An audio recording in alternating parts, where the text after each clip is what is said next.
Com esse pensamento de adorarmos nosso Criador, vamos nos colocar de joelhos.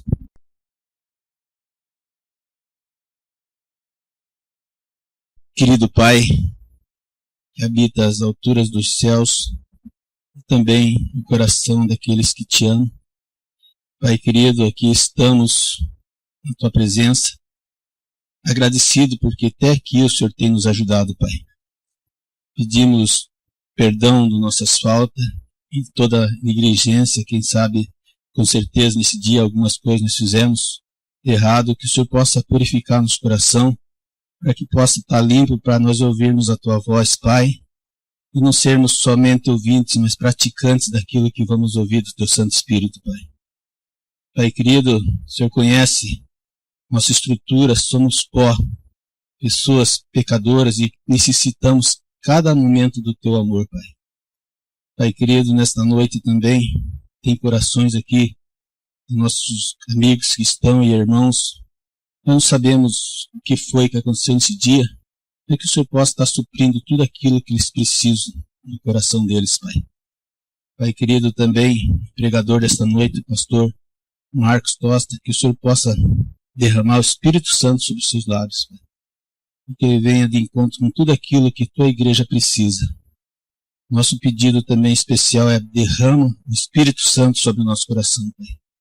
Para que possamos ir transbordando aqui para levar esse amor às pessoas que precisam. Pai amado, fica conosco nesta noite, nos dá a tua paz, em nome e por amor de Jesus. Amém. Mais uma vez o nosso cordial boa noite a todos vocês, boa noite!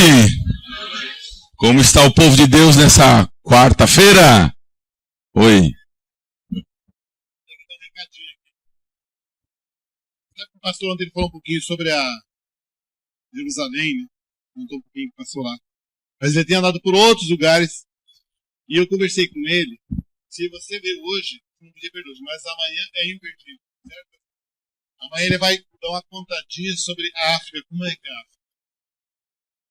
Vai, né, pastor? Vou depois dessa, né? Obrigado, pastor. Tá jóia.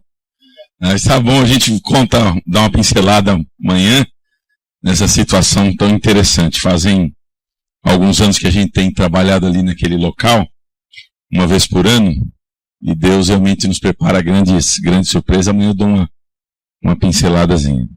Mas muito bem, como é que está o povo de Deus? Animado ou desanimado? Quem está feliz nessa noite, diga amém. Se tem alguém triste, diga misericórdia. Opa, lá. Tá bom, louvado seja Deus. Estou vendo que é um povo animado mesmo, né? E hoje eu quero falar um assunto também que me traz muita alegria. Eu quero começar hoje nós vamos pensar um pouquinho. E eu quero começar te fazendo aqui uma pergunta. E durante toda essa noite aqui, os momentos que nós vamos estar aqui, eu vou estar te fazendo essa pergunta. É uma pergunta retórica. Você pensa, mas não responde. Você ama Deus? Aí você está dizendo assim na sua mente. Sim, né? Mas a pergunta não é apenas essa. A pergunta é um pouco mais complexa e profunda. Você ama Deus? Sim. Até que ponto? E hoje nós vamos analisar de maneira especial esse assunto. Você ama Deus? Sim. Até que ponto? Porque todo mundo diz que ama a Deus. Se a gente fizer uma enquete aqui no bairro, na região, todo mundo vai dizer que ama a Deus. Acho que com exceção de um ou outro aí meio, né? Mas a grande maioria vai dizer que ama a Deus. Mas a pergunta é, até que ponto? Nós vivemos numa época onde nunca, no Congresso Nacional, vamos falar uma coisa aqui do nosso, né? No Congresso Nacional, nós nunca tivemos tantos candidatos evangélicos e nunca tivemos um Congresso tão corrupto. O representante do Congresso, Eduardo Cunha, é o representante de uma determinada igreja do Rio de Janeiro. Não vou falar o nome da igreja porque pode ofender alguém aqui, né? Mas é uma dessas igrejas que tem bastante gente, né? Ele é o representante desse povo. Nós vivemos em uma época onde nunca se falou tanto de Cristo, mas nunca se viveu tanto o contrário daquilo que Cristo tem pregado. As pessoas, elas têm adesivo de Jesus no carro, Jesus na camiseta, Jesus na casa, mas não tem nem no coração e nem nas atitudes. Alguma coisa está errada. Você ama Deus? Sim. Até que ponto? Porque o homem que nós vamos analisar hoje, a história dele, era um homem que tinha simpatia por Jesus. Ele gostava de Jesus. Tanto é que o discurso dele, você vai ver nas entrelinhas, que o discurso dele era um discurso redentivo. Ele queria que Jesus fosse livrado da cruz. E ele tinha poder para isso. Ele gostava de Jesus Cristo. Ele admirava Jesus. Mas ele precisou tomar uma decisão, ele precisou se definir. E na hora de definir, ele preferiu ouvir a voz da multidão, ao invés de ouvir a voz da consciência. E você sabe que muitos hoje sacrificam o futuro no altar do hoje. Muitos hoje sacrificam a alegria e a prosperidade do amanhã nas coisas momentâneas do hoje. Pela conveniência, sacrificam a consciência. E como isso é duro. Como isso é duro. Eu quero lhes falar hoje a respeito de um homem que, quando foi colocado em prova, porque Deus primeiro ele te prova e depois ele te aprova. Quando esse homem foi colocado em prova, ele preferiu lavar a mão ao invés de lavar a consciência. Porque lavar as mãos é para qualquer um. Lavar a consciência é para os nobres. De quem é que eu estou falando? Pilatos. Quero abrir a palavra de Deus no Evangelho de São Marcos, no capítulo 15. Mas antes eu quero fazer uma oração. Feche seus olhos.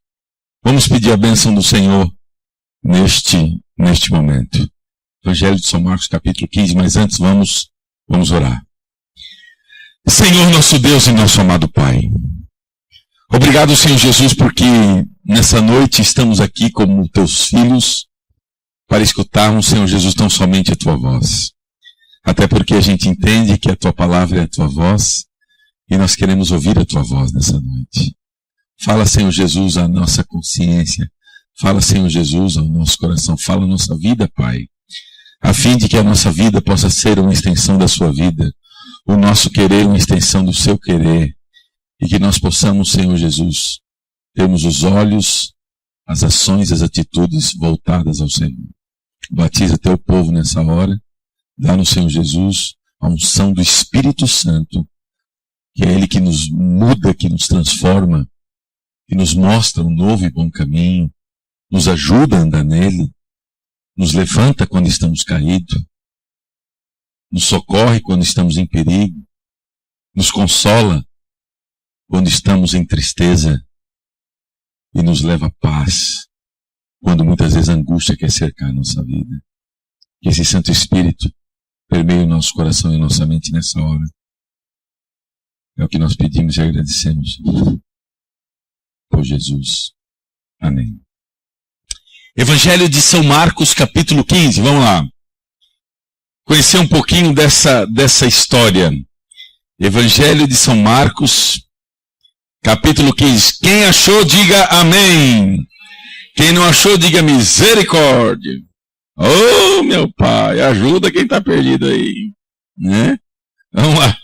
Evangelho de São Marcos, no capítulo 15. E nós vamos ver essa história aqui que me chama muito, muito, muito a atenção. O contexto do Evangelho de São Marcos, capítulo 15, só para a gente entender aqui o contexto, né? Jesus já havia sido traído ali por Pedro, né? Jesus já tinha caminhado no Getsêmani. Jesus estava andando para o momento da cruz. Só que em Jerusalém estava acontecendo uma festa. Que festa era essa? Era Páscoa. Então era um momento ali de Páscoa, de festa. E o texto bíblico no Evangelho São Marcos capítulo 15, verso 6 em diante, diz assim: Ora, ocasião da festa, que festa era essa? Páscoa. Ora, por ocasião da festa, era costume soltar ao povo um dos presos, qualquer um que eles pedissem. Havia um chamado Barrabás, preso com amotinadores, os quais em um tumulto haviam cometido homicídio. Vindo a multidão, começou a pedir que lhe fizesse como de costume. E Pilatos lhes respondeu, dizendo: quereis que eu vos solte o rei dos judeus? Pois ele bem percebia que por inveja os principais sacerdotes lhe haviam entregado. Mas esses incitaram a multidão, no sentido de que lhe soltasse de preferência a Barrabás. Mas Pilatos lhes perguntou: que farei então deste a quem chamais o rei dos judeus? E eles, porém, clamavam: crucifica-o, crucifica-o. Mas Pilatos lhes disse: que mal fez ele?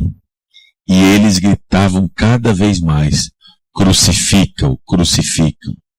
Então Pilatos, querendo contentar a multidão, tentai.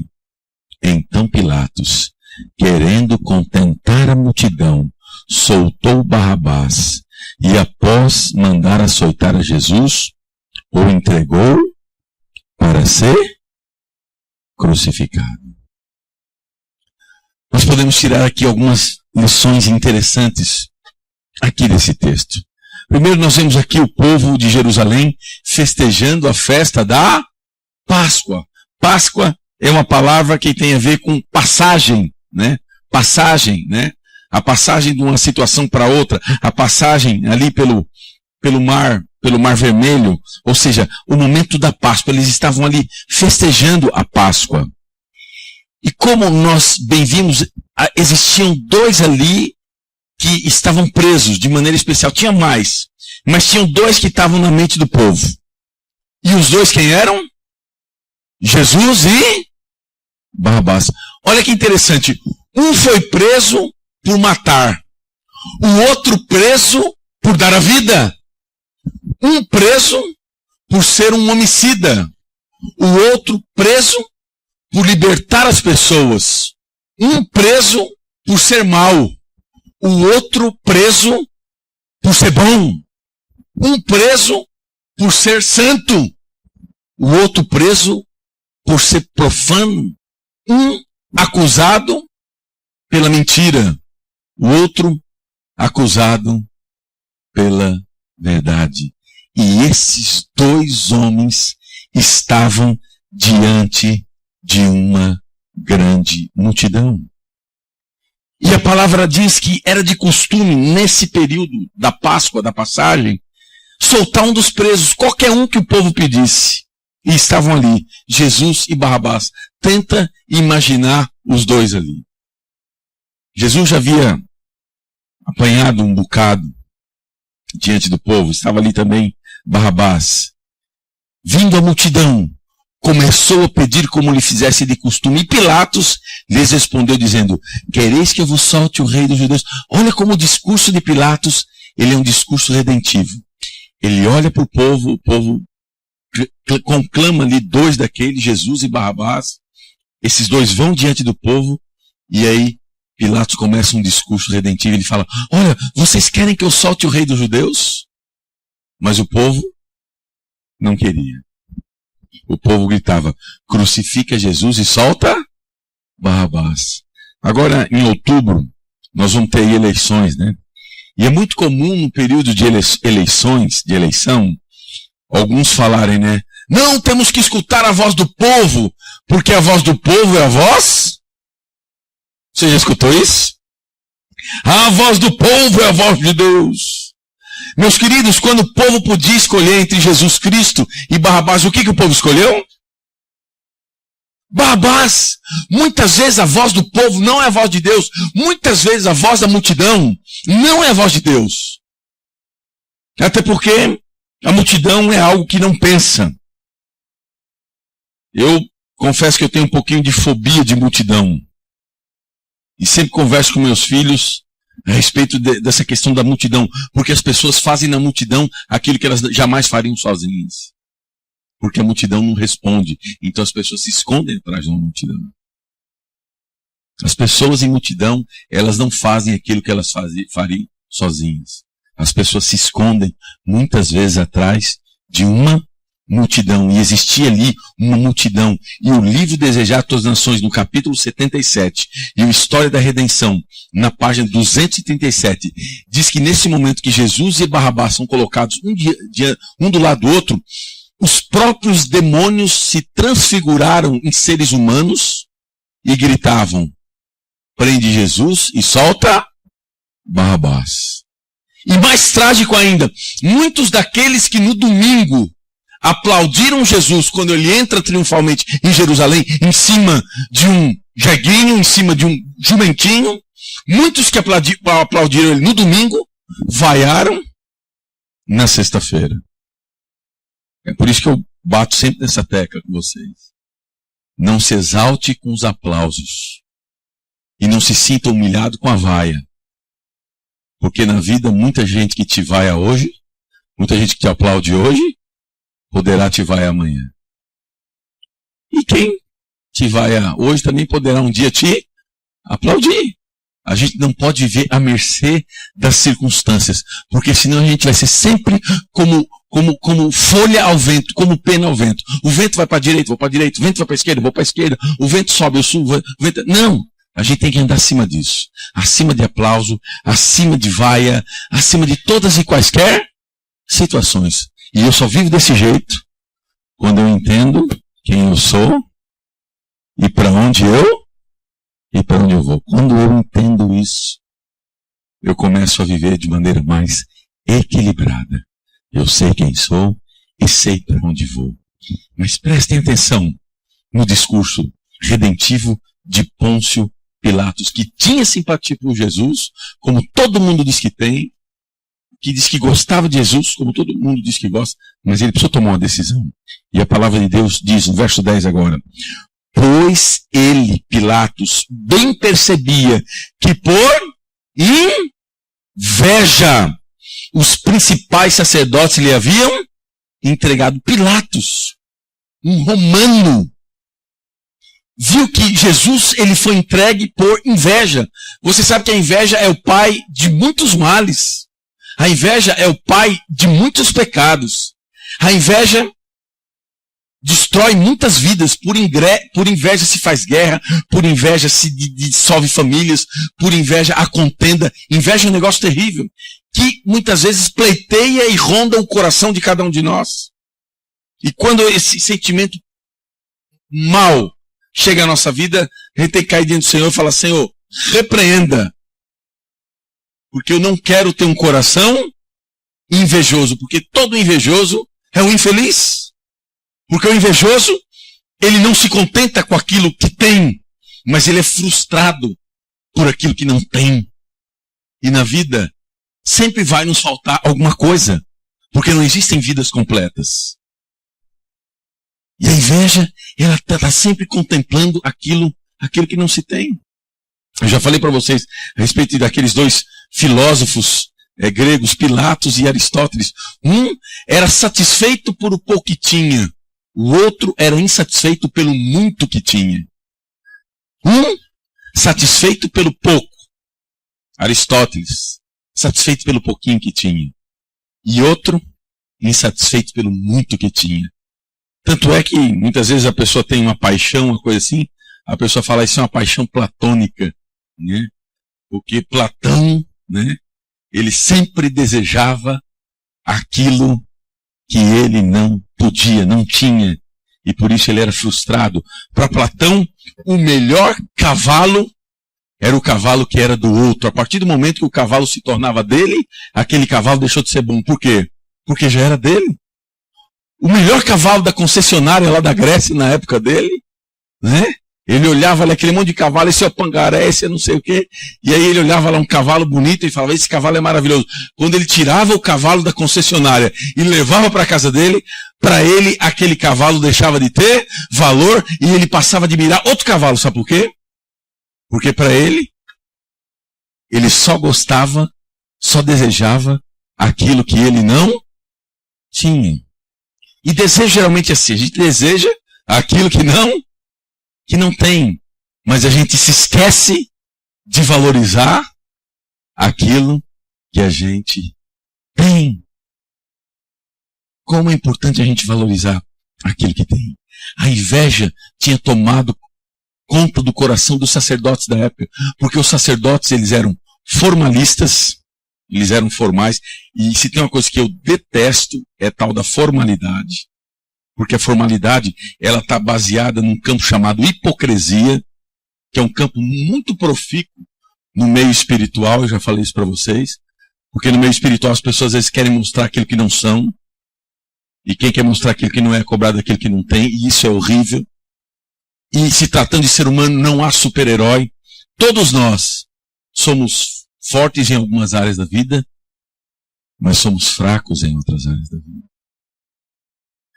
E a beleza da coenonia, de estarmos juntos, ou pelo menos deveria ser assim, é que sempre aquele que é mais forte numa área levanta aquele que é mais fraco. Porque hoje eu caio e você me levanta, mas amanhã você pode cair. E eu estou aqui para te levantar. O amor cristão, né?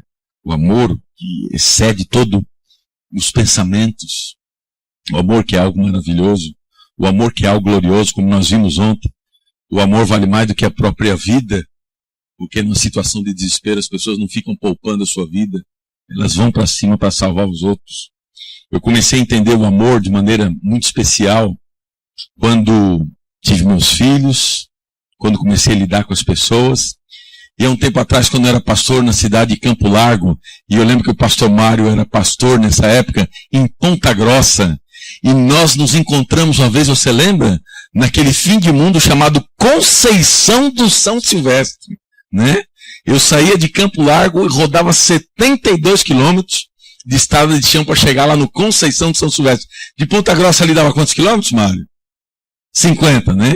E a gente vizinhava de distrito ali. Eu em Campo Largo, ele, o pastor Mário em Ponta Grossa. Um dia a gente se encontrou naquele fim de mundo. E eu ia visitar aquele povo de quando em quando. E eu me lembro uma vez, nunca mais me esqueci disso. Foi uma lição para mim. Isso tem alguns anos já. O Mário naquela época você estava com 70 e quantos naquela época, pastor Mário? 75, né? O pastor Mário estava com 78 naquela época, né? Ele com 78, eu com meus 30 naquela época, né? E eu me lembro que eu ia visitar essa família e eu não esqueço. Eles moravam num sítio e eles tinham uma galinhazinha, sabe? Aquelas pequenininhas, como é que é o nome daquilo ali? Galizé. E eles tinham uma galinha daquela pequenininha, bonitinha, e aí a galinha chocou e teve lá o filhotinho, e o filhotinho era pequeno, uma coisa linda. Eu fiquei encantado quando eu vi aquele filhotinho. E aí eu falei para a irmã, eu vou levar um bichinho desse lá para minha casa, para meus filhos, posso? Ela falou, pode, pastor, vá pegar. E aí, você vê que irmã querida, né? E aí eu fui correr atrás do filho da Galizé. Meus queridos, eu nunca vi uma galinha de 100 gramas botar um homem de 120 quilos para correr. Entendeu? A hora que eu olhei um daqueles filhinhos dela e fui para pegar, aquela galinha olhou para mim assim, o olho dela vermelhou, o bico dela abriu, a asa dela abriu, e ela veio igual um tanque de guerra para cima de mim. E eu nunca vi uma coisa daquela, um homem de 100 quilos fugir de uma galinha de 100 gramas. E eu me lembro que eu voltei ali e não voltei com ele, não desafiei aquela jovem galinha, né? Não desafiei ela, não tive coragem, mas eu fiquei pensando o que é o amor. O que é o amor? O amor realmente faz coisas estranhas. Isso é uma coisa estranha. Aquela galinha estava movida pelo amor para vir contra um homem que dá 25 mil vezes o peso dela. Amor envolvida, tomada pelo amor. Ontem, quando saí daqui, fui visitar ali o Bernardo, ali no Hospital Pequeno Príncipe, e vou hoje, de novo. Quando cheguei lá, cheguei num momento triste. Estavam tentando achar a veia do menino, e o menino 2 meses de idade. E a enfermeira furava em nada, e furava braço em nada, e furava pé em nada, e aquilo já estava ainda uma tontura, e eu olhava para a mãe, aquilo doía mais na mãe do que no menino, eu tenho certeza disso. No final, a mãe entrou em desespero, porque furaram o menino umas 5 vezes e não achavam a veia do nenenzinho de 2 meses. Aquela mãe olhou e falou assim, meu Deus, ela ficou em desespero, meu Deus, me fura 10 vezes, 20 vezes, 1000 vezes. Mas não quero que fure mais meu filho. Eu quero, pode me furar, Senhor, pode me furar. Quantos meninos bebê aqui vão receber furada? Eu recebo todas as furadas dele. Mas eu não quero ver meu filho mais sendo furado. Sendo aqui, nossa, eu saí de lá ontem assim, bem comovido, né? Com aquela mãe, né? Fura a mim, não a ele. Fura a mim, eu aguento, mas não fura ele. Quantas crianças, Senhor, vão ser furadas aqui? Bota o furo delas todo para mim, mas não deixa que nenhuma delas. Nossa, foi um negócio assim, muito forte. O amor faz isso. O amor é o que está acima de qualquer outro sentimento. Pilatos havia percebido que, por inveja, os sacerdotes haviam entregado a Jesus. E a palavra diz que eles começaram a incitar, solta Barrabás, prende Jesus. Verso 12. Mas Pilatos lhes perguntou, que farei então deste? A quem vocês chamam? Rei dos judeus, o que eu vou fazer dele? E eles clamavam cada vez mais, crucifica. Olha como Deus ele é preventivo e ele é maravilhoso. Cláudia, a esposa de Pilatos, ela teve um sonho a noite anterior. E quando ela acordou pela manhã, ela olhou para Pilatos, o seu marido, e disse, Pilatos, não te metas com esse homem, pois esse homem é sangue inocente. Não te metas com ele. Olha como Deus age. Não te metas com ele, porque ele é sangue inocente. Mas, como diz o verso 14, mas Pilatos lhes disse, que mal ele fez? Tentando mais uma vez soltar a Cristo. Que mal ele fez? E eles gritavam cada vez mais, crucificam, crucificam, crucificam. E o verso 15 é trágico. E a grande lição desse texto que nós lemos, para mim, se encontra nesse verso. Porque esse é um problema não apenas de Pilatos, mas de todos nós.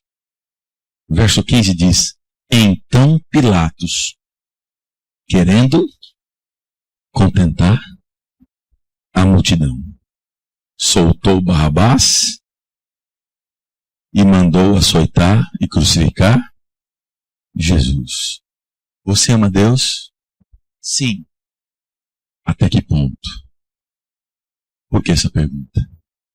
Porque Pilatos ele era governador daquela província da Judéia. E como governador de província, ele precisava do apoio popular. Ele precisava do apoio das pessoas. Ele precisava de voto. E chegou o momento dele definir por Jesus e pela sua própria vida. E a palavra de Deus diz, querendo contentar a multidão, Pilatos traiu a consciência pela sua conveniência momentânea. E quantos hoje não traem a consciência pela conveniência?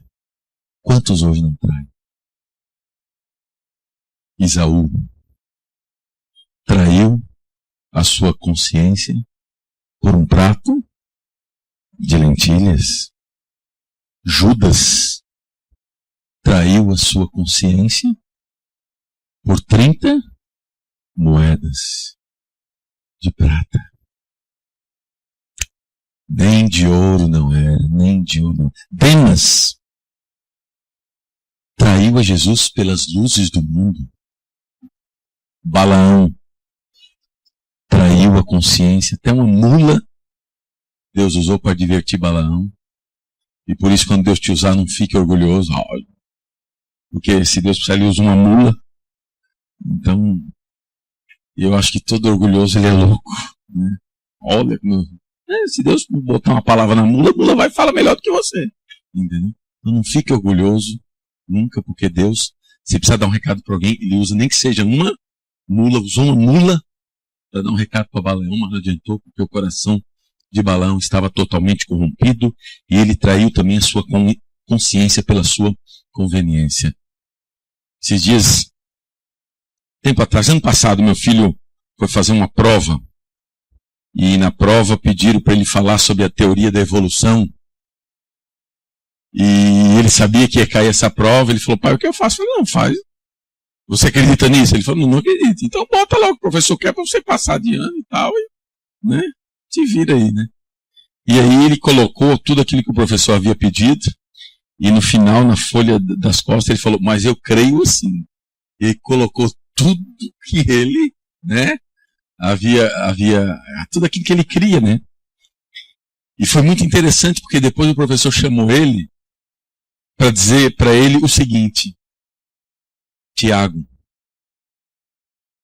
parabéns, a tua prova foi boa, tudo. E torce por mim, porque eu queria crer igual você crê. Eu gostaria, eu não consigo, mas eu gostaria de crer nisso aqui atrás que você falou. Esse negócio do Adão, da Eva, eu adoro, ia me fazer bem, mas eu não consigo crer nisso. Eu sei que aquela coisa que o Tiago colocou ali atrás mexeu com aquele homem. Mexeu com aquele homem. Mexeu com a estrutura dele. Ele quer crer naquilo. E eu tenho certeza de que, em nome de Jesus, um dia ele vai passar a crer naquilo. Porque é mais fácil criar naquilo que Deus pede do que criar naquilo que se inventa. Que é muito mais, tem que ter muito mais fé do que a lógica bíblica. Querendo contentar a multidão, muitas pessoas perdem a vida, muitas pessoas caem no mundo das drogas, tem filho no momento que não deveria ser o melhor momento, vão ultrapassar num carro querendo contentar os outros e acabam mostrar para os outros que são isso ou que são aquilo, principalmente às vezes os jovens que são mais impetuosos, querendo contentar a multidão. Quanta desgraça tem acontecido nesse mundo porque pessoas querem contentar a multidão, pessoas querem mostrar que são iguais às outras pessoas, pessoas que querem mostrar que são isso ou que são aquilo. Meus queridos, não caia nisso. Não caia nisso. Querendo contentar a multidão, Pilatos vendeu, manchou, maculou aquilo que ele tinha de mais importante, de mais puro, de mais santo, de melhor que ele tinha, que era a sua consciência. É muito melhor machucar uma perna, um braço, uma cabeça, do que machucar a consciência.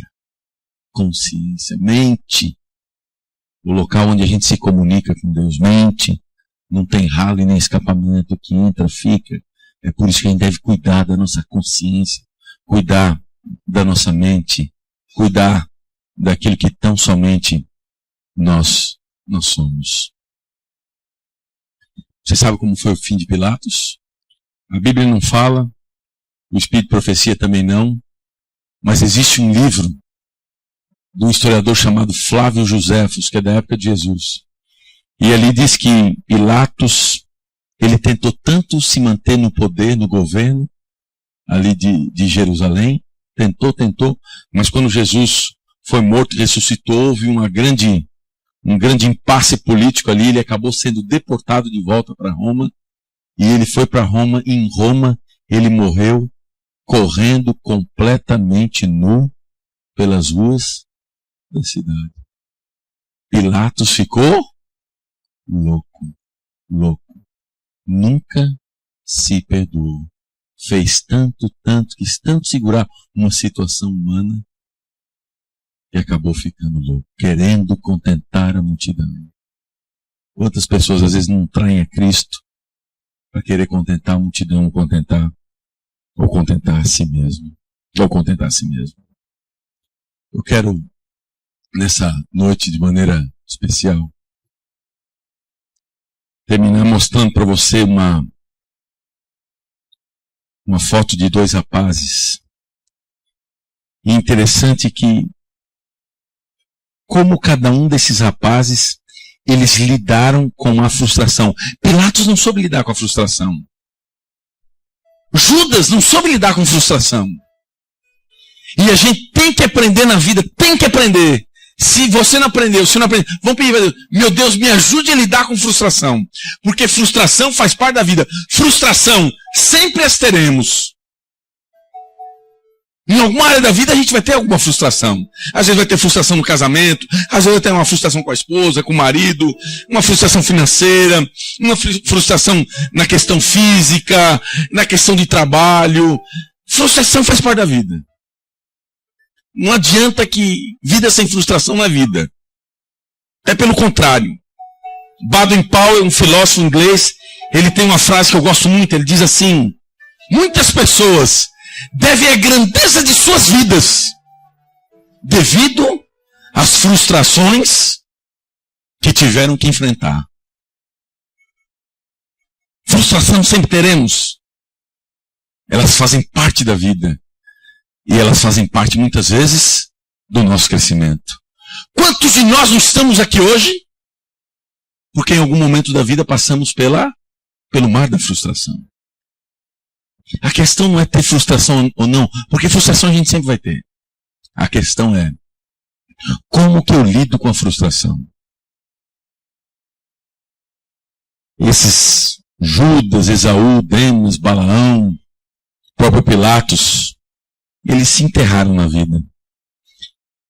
E eu quero mostrar para vocês um jovem que no ano passado apareceu nos telejornais, um jovem muito promissor, que tinha um sonho, um jovem alemão que tinha um sonho bonito. E qual era o sonho bonito que ele tinha?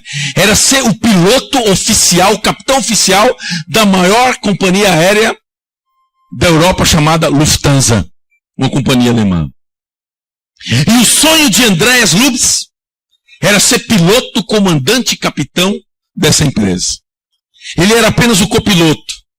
E ele, fora de série, um menino novo ainda, crescendo. E ele foi fazer os últimos exames para se tornar, assim, um capitão oficial ali da Lufthansa. Um problema na vista de 0, alguma coisa tirou ele desse sonho.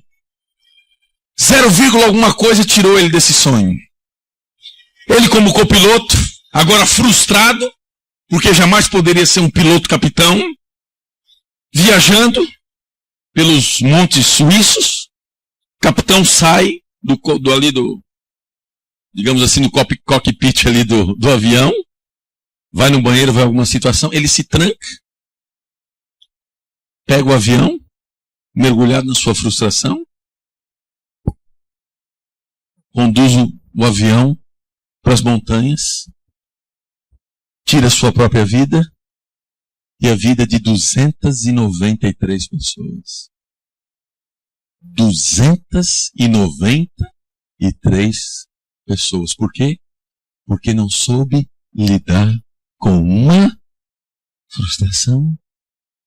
Tira a sua própria vida. E a vida de 293 pessoas. Você sabe que quando uma pessoa tira a sua própria vida, ela não está querendo acabar com a vida. Ela está querendo acabar com a dor.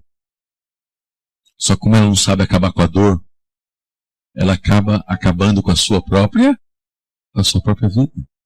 Ninguém sem consciência quer acabar com a vida. Não. Mas às vezes a dor é tão grande que a pessoa às vezes não vê uma solução. A frustração é tão grande. E esse Andreas Lubitz teve a capacidade de, na sua loucura, da sua aflição, tirar a própria vida e levar 293 pessoas que não tinham nada a ver com isso. Coloca a foto dele para nós aqui. É esse jovem. A outra foto. Isso, essa daí. É esse jovem. No dia 26 de março do ano passado, um jovem piloto, tinha tudo, um menino. Por que ele podia pensar? A gente pode pensar diferente, mudar o chip. Eu gosto de uma frase do matemático Pascoal que diz assim: não tenho vergonha de mudar de ideia, porque não me envergonho de pensar. Não tem problema mudar de ideia. quando você pensa diferente. Então não dá para ser capitão. Que tristeza, que chato, era o sonho da minha vida. E eu sou bom para isso, eu sou capaz disso. Não tem jeito. Você é o melhor copiloto que essa empresa já tinha. Não vai ter copiloto igual. Muda o chip. Muda o chip. Trabalhe com aquilo que dá.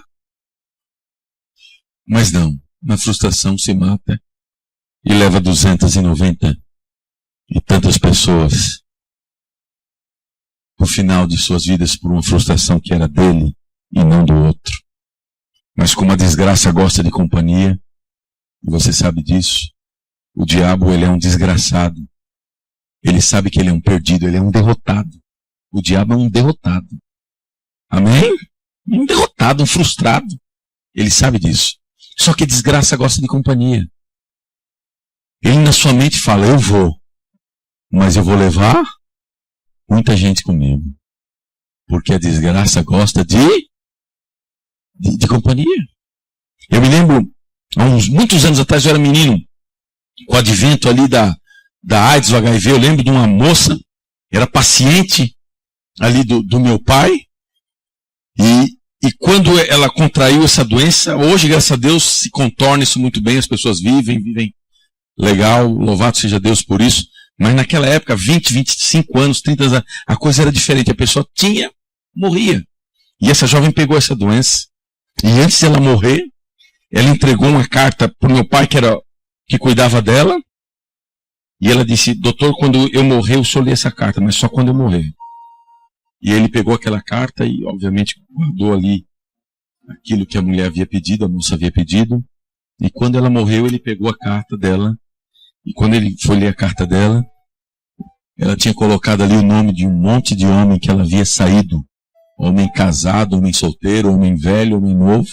E no final ela colocou uma observação dizendo assim, eu vou, mas eu não vou sozinha. Eu vou, mas eu não vou sozinha. Sabe por quê? Porque a desgraça gosta de companhia. A desgraça gosta de companhia. E esse é o princípio do reino de Satanás. Ele está na desgraça e ele quer levar gente com ele. Morreu e levou um monte de gente. Por contrapartida, no ano passado, um iraquiano veio para o Ocidente. Esse iraquiano conheceu a Jesus no Ocidente. Esse iraquiano se converteu. E você sabe que é proibido um iraquiano se converter. Um muçulmano se converter. É proibido. Morre. Mas ele veio, se converteu. E aí ele falou assim, o seguinte, vou levar esse Jesus para minha família. Voltou para o Iraque. Começou a pregar Jesus. Falaram para ele renunciar àquele tipo de fé. E ele disse que não ia renunciar. Sabe o que fizeram com ele? Coloca a foto dele para nós aí. Olha esse jovem. Você viu o rosto do outro? Um rosto carregado, pesado. Olha esse jovem. Olha essa foto aqui, ele andando para a morte. De que jeito ele está? Condenaram esse rapaz à morte. Condenaram ele à forca. Se ele não renunciasse, ele não renunciou. Para que ele fosse enforcado, sabe aonde? Na frente da esposa e das suas 2 filhas pequenas. E ele falou, não, eu não renuncio. Então você vai morrer. Então me leve para a morte. E ele vai, coloca um guindaste, um guincho, acorda, praça pública, lotado, a esposa e as 2 filhas pequenas na frente, olhando, coloca uma corda no pescoço dele. E como que ele está com a corda no pescoço? Triste? Angustiado? Perguntaram para ele se ele queria que colocasse aquela touca, para ele não ver nada. Sabe o que ele falou? Eu quero ver tudo, eu quero olhar para minha esposa e quero olhar para as minhas 2 filhas. Eu não quero aquela touca. Eu não quero. Coloca uma corda no pescoço dele, ele numa felicidade, numa alegria, que parece que está indo para uma festa. E na verdade, ele estava indo para uma festa. Essa festa não aconteceu ainda. Hoje ele descansa. Mas para ele a festa já chegou. A vida dele já está definida. A nossa é que precisa ser definida ainda. A dele já está definida. Ele já entregou. Ele já está aguardando no Senhor.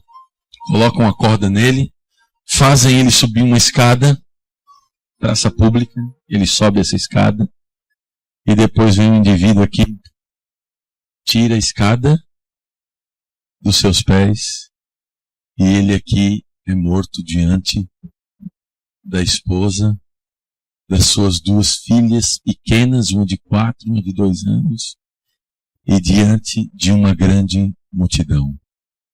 Sabe por quê? Por causa de uma palavrinha chamada convicção. Convicção. Eu sei quem eu sou e eu sei para onde eu vou. E aí eu pergunto para ele agora: você ama Deus? Ele vai dizer assim: sim. E aí eu vou perguntar para ele: até que ponto? Sabe o que ele vai dizer? Até a morte. Até todos os pontos. Você vai ser chamado para renunciar muita coisa na sua vida por amor a Jesus Cristo. Saiba disso. Sabe por quê? Porque por amor a Jesus nós muitas vezes somos entregues à morte. Talvez por enquanto não a morte do eu, não a morte física, mas a morte do eu, a morte do meu desejo, a morte da minha vontade. Porque hoje nós criamos um padrão que um ser humano é um semideus e que a gente tem que ter tudo, as nossas vontades atendidas, tem que ter isso, tem que ter aquilo. E por isso que nós vivemos numa geração que tem de tudo para ser feliz, mas que nunca foi tão infeliz. Há um provérbio que diz assim: o inferno e o abismo nunca se satisfazem. Nunca se satisfazem. Sempre quer mais. Eu quero terminar essa noite fazendo aqui uma pergunta a você. Você ama Deus? Ele vai dizer que sim. Até que ponto?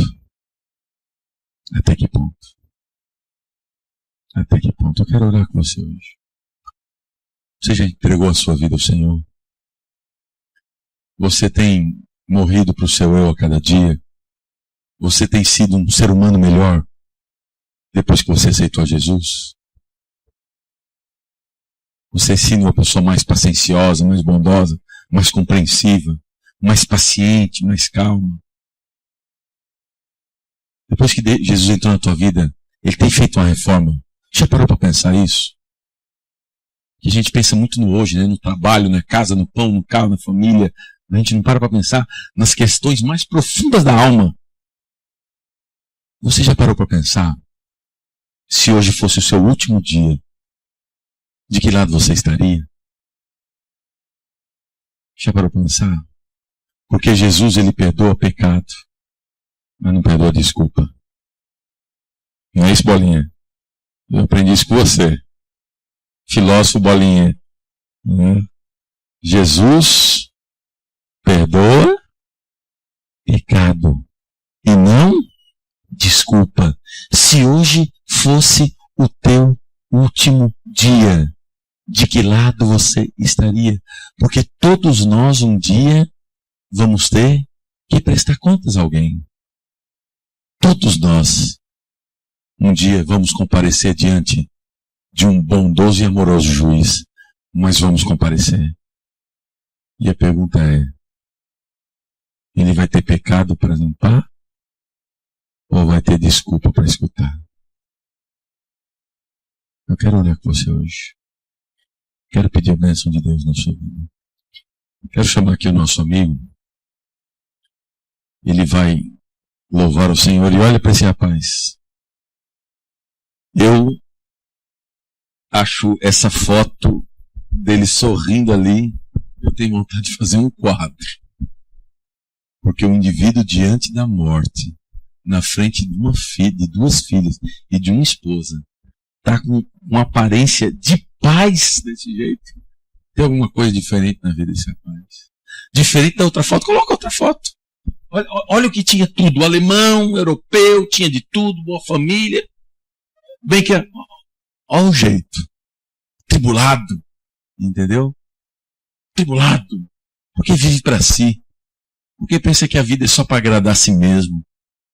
Porque pensa que na vida não tem frustração, que é tudo. Aí fica tribulado, se mata e mata os outros. Mas coloca outra foto, vamos olhar outra foto. Um iraquiano, uma vida dura com certeza lá no Iraque, sai da sua terra, conhece Jesus e tem a sua vida totalmente transformada. Quero orar com você hoje. Você que nessa noite quer falar assim, Jesus, faz de mim um vaso de honra. E eu quero que você se responda. Eu amo a Deus. Até que ponto? Até que ponto você ama a Deus? Você renunciaria a sua vida por Ele? Você entregaria os seus bens por Ele? Você entregaria os seus sonhos por Ele? Você entregaria a sua família por Ele? Você ama a Deus? Sim. A pergunta é, todo mundo diz que ama. Até que ponto? Você ama a Deus? Até que ponto? Eu quero te fazer um convite. Amanhã e sexta-feira terão algumas pessoas que estarão entregando a vida a Jesus aqui.